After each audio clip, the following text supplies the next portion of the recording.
Hello, everyone. It's another Black Conservative. I'm Ryan Bowling. Thank you all for joining me once again. So there was a TikTok user, black woman, that claims that white women are dangerous and that whiteness is a cult. Yeah, she's claiming that white women are dangerous and that whiteness is a cult. Now, how many times have we heard this kind of stuff being spun by what I would consider to be, the way as I see it, mixed up black people?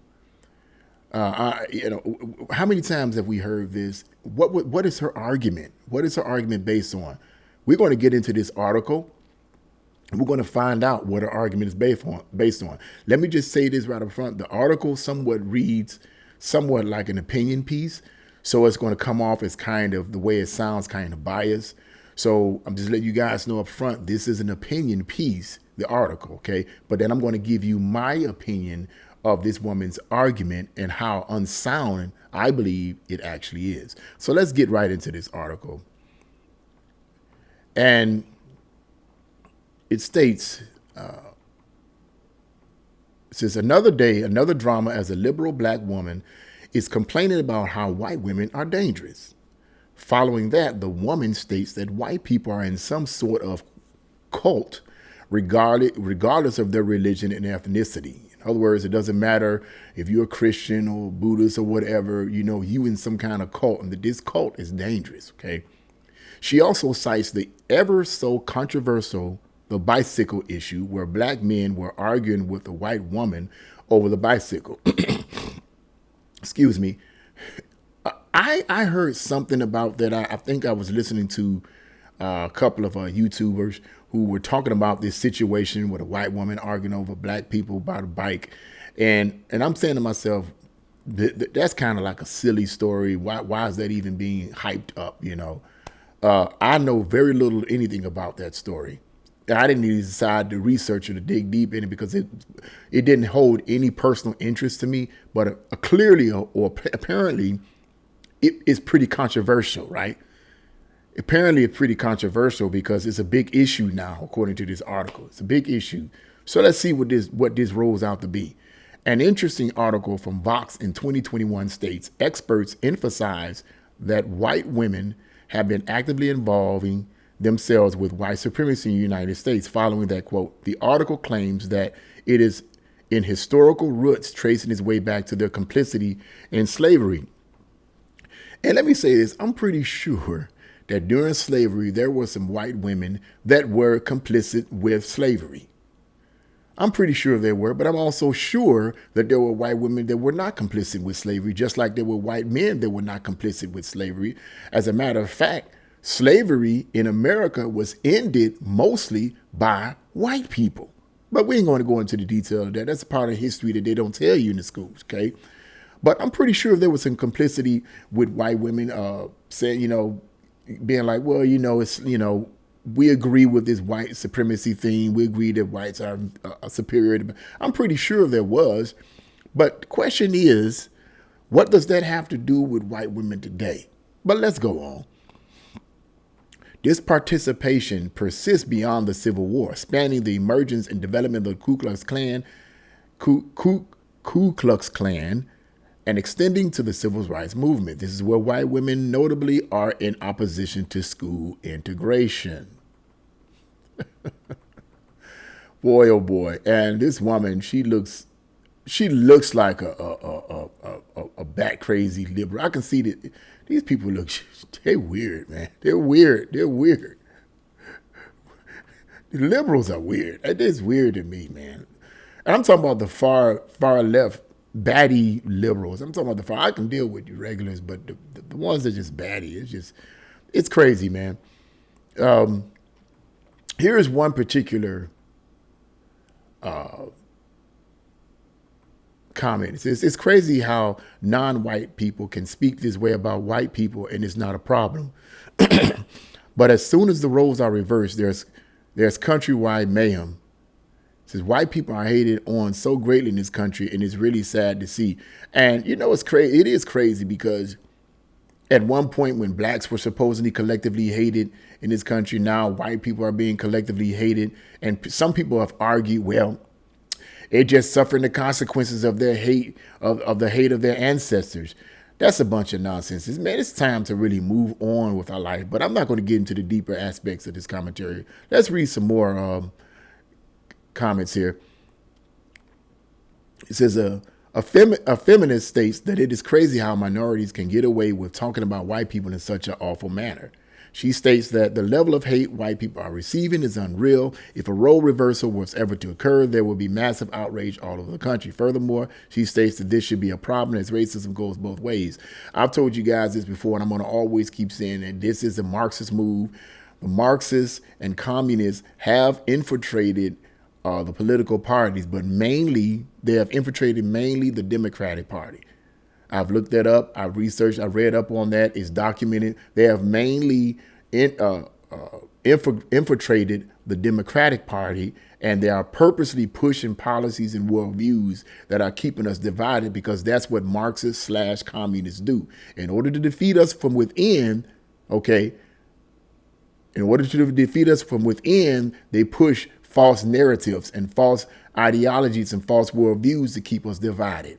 I'm going to keep saying it because I believe that's 100% accurate. The way I see it, it's true, it's validated. I believe that they're trying to keep us divided even more. But I'm going to add some more to this. It says, furthermore, there are arguments between liberals and conservatives in the thread. Some state that it is not fair that the black woman is marginalizing white people into a singular category. At the same time, minorities in America state that it is not fair to marginalize them.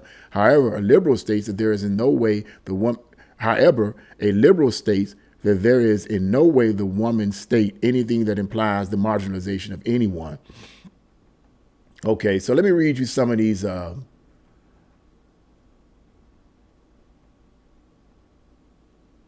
tweets here. It says, one from Trey Monroe says, can you imagine if people like her spend all the time they currently spend thinking about how to blame white people and instead thoughts about ways to improve and strengthen their own family and neighborhood?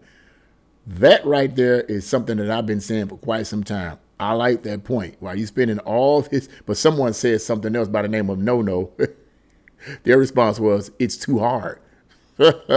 Somebody might find that offensive, but they're mocking. Okay, obviously they're making fun. But the point is that you're spending all your time on talking about how white people did this and how white people did this, and we are oppressed and we this. Why don't you spend some of that energy, if not all that energy, on trying to improve yourself and your neighborhood? Valid point this individual had to say. And that's basically it right there. I mean, that's basically the summation of that. But this woman's statement about white women being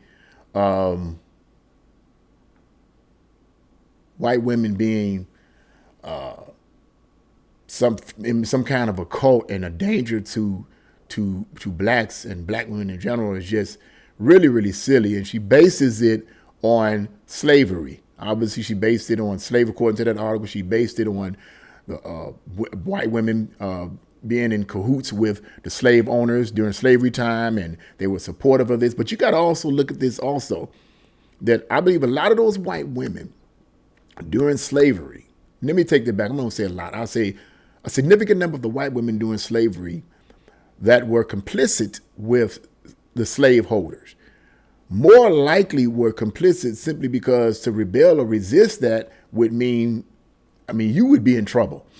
They'd probably get beat. Who knows? Who knows? But aside all of that rhetoric, my question is this. What valid evidence does this woman on TikTok have to substantiate her argument that white women are a danger and whiteness is a part of is a cult? What substantial evidence does she have to validate that? And let's just assume that white women are a danger. Let's assume that that's accurate. Let's assume her assessment is accurate. What does that have to do with you as a black person? What does that have to do with you being all that you can be? What does that have to do with you dreaming big and fulfilling your dreams? You afraid that some white woman is going to attack you and try to steal your bike, or attack you and try to steal your car, or attack you and try to steal whatever? Let's be realistic, man. Come on now. Let's be realistic. assuming that this idea of white women are a danger, okay, we can also make the same assumption about black women in America. We can also make the same assumption about Asian women, uh, Indian women, Latino women. We can make the same argument about them. What research has this woman done to even come to that? Usually when people on the left make these kind of assertions, they always, for the most part, always base it on slavery, as if that's the do with all for everything. All the bad things that blacks suffer today, regardless of whether or not they had anything to do with it, always is rooted in slavery, according to the left, particularly blacks, who actually get this idea, whether they want to pay attention to it or not, who actually get this idea from white liberals. They didn't come up with it themselves. They get that idea, these black people get that idea from white liberals that pump their head full of this nonsense to keep them divided. Because these white liberals who want a communist country do not want us uniting as whites and blacks and all. They don't want us uniting. They don't want us coming to the light. They don't want us realizing, hey, we've been duped, bamboozled, led astray, run amok. They don't want us to come to that realization, because if we do, we dump them out of there. We vote them knuckleheads out. So they keep us divided with stupid stuff like this clown on TikTok talking foolishness, planting more seeds of division because herself, she's deceived. People get mad at me and talk about that, but whatever, man. I'm not ignorant. And I'm not saying it because I'm better than anybody else. I'm not ignorant. I do study and I do read and I do research. Now, going back to this whole argument, that argument about slavery is lame. When it comes down to the success of black people, or rather black people not being successful today in whatever endeavor, and then blaming it on white people and white supremacy, that argument is that it came from slavery is lame. And the reason why it's lame is because between the years all the way to the 1940s to the 1930s, actually, to the 1950s, and even before then, post-Civil War, blacks, although it was slow, blacks progressed economically, socially, politically. They were progressing. This was before the so-called civil rights movement in the 1960s. This was before the Great Society that former President Lyndon B. Johnson pushed. Okay, after the Great Society fight of poverty was initiated in the 1960s, black economic progress went down. Black education went down. It's not my opinion. These are facts. Black education went down. Crime went up. Unwanted pregnancies went up. And fatherless homes went up. Now, you explain to me that. You explain that to me.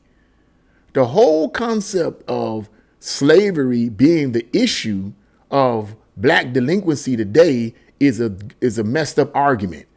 Because how can you explain what I just explained there? How can you explain the success of blacks during this time, during a time where they had every reason not to be successful? I've said this before. I'll say it again. KKK was running around lynching blacks. You had hardcore segregation in the South, Jim Crow laws created by the Democrats. You had all kinds of discrimination, and yet you ended up with a Black Wall Street. You ended up with artists, black artists, entrepreneurs. You even had, here's the killing part right here. I found out in my studies that there were even business owners, black business owners in the South, which was the stronghold of slavery. Even though there were slaves in the North, the stronghold of slavery was in the South. There were black business owners, not a lot, but there were a significant number of them, black business owners in the South doing slavery. And in fact, these black business owners were so successful that whites began to flow to their businesses, even though they weren't supposed to do that. Okay? Whites began to flow to these people's businesses, such as doctors and lawyers, because they were so good, because blacks at that time had to be the best. They were at a disadvantage because of their skin color. And yet they persevered and pressed in ways that would make black people who cry, white women are dangerous, make you look like an idiot. People might not like, I think his name Jesse Peterson. I watch this guy. And he do take things a little far. People might not like him. But it was something that I agree with what he said one particular. He says, someone asked him a question about, I can't remember the whole question, but it had to do with black men today as in comparison to black men during early post civil rights movement in the early 1900s. I mean, early post Civil War, not civil rights, but Civil War, right? The early 1900s. And the guy and Jesse Peterson's answer was, the black men back in those days weren't crybabies. And they weren't. They weren't crybabies. They persevered. They did what they had to do to survive for their family without having to get into crime, even though there was crime back then, but it was way less black crime back then than it is now. Oh, but the civil rights movement and the civil rights and all that and equal this, that was supposed to liberate us, right? Did it? He said they weren't crybabies. They didn't cry and boo-hoo. They persevered. They were strong. These were strong men and strong women. Strong black men, strong black women. We've become wimps now. We cry about everything, and all this woman is doing, as far as I'm concerned, is crying. You're spending all your time, and it kills me. These people get thousands of views, and I can barely get any view of of stuff that I share, and I know I'm sharing facts. But yet this woman gets thousands, and I'm not jealous of it. I'm saying I ain't jealous of anybody. I don't compare, but I'm trying to prove a point. I'm pretty sure you get what I'm saying. Gets thousands of views for crying. Well, white women are dangerous. They're dangerous, and whiteness is a part of a cult. How can anybody believe anything like that the way I see it? What sense does that make? Let's be realistic. Let's stop playing games, man. Come on. Let's deal with what's going on in the black community in general in America in 2023. Blacks still today have the highest rate of homicide and crime in comparison to all the other ethnic groups. You cannot blame that on slavery, because if that was the case, then why was crime low in comparison to crime today? Why was crime lower among blacks during the early 1900s post-Civil War than it is now? When they had every reason to cry, I'm oppressed. When they had every reason to cry, the white man is stopping me. When they had every reason to boo-hoo, they didn't. They did not. So that's the issue. Those are the facts. So to argue that white women are a danger and that whiteness is part of a cult is retarded. That's retarded. There's no established family. If you're so upset, if you about being in America, if it's so oppressive to you, and if white women is that much of a danger, then why don't you save up your money, pack your bags, and go to a state or a country or a village where it's just black people and see how that works for you. You're more than likely going to have the same problems, if not more. Black people got to understand that we're better off here than we would be anywhere else, for the most part. But we've been inundated with so much stupidity from Democratic politicians and from the liberal left that we don't know what to think. You don't know what to think. This woman here is clearly expressing her opinion, but I think her opinion is dangerous. I think her opinion is keeping us divided, and I believe she's been brainwashed by the liberal establishment and by all the junk that surrounds her. She needs to surround herself with more positive black people. That's what she needs to do, with positive black people who have a little bit of understanding of the parts of history that they don't share with you in the school systems. It's ridiculous, man, but that's just my view on it. What do you guys think? Leave your comments in the comment section below. Like, share, and subscribe to my channel. God bless you all, and see you again.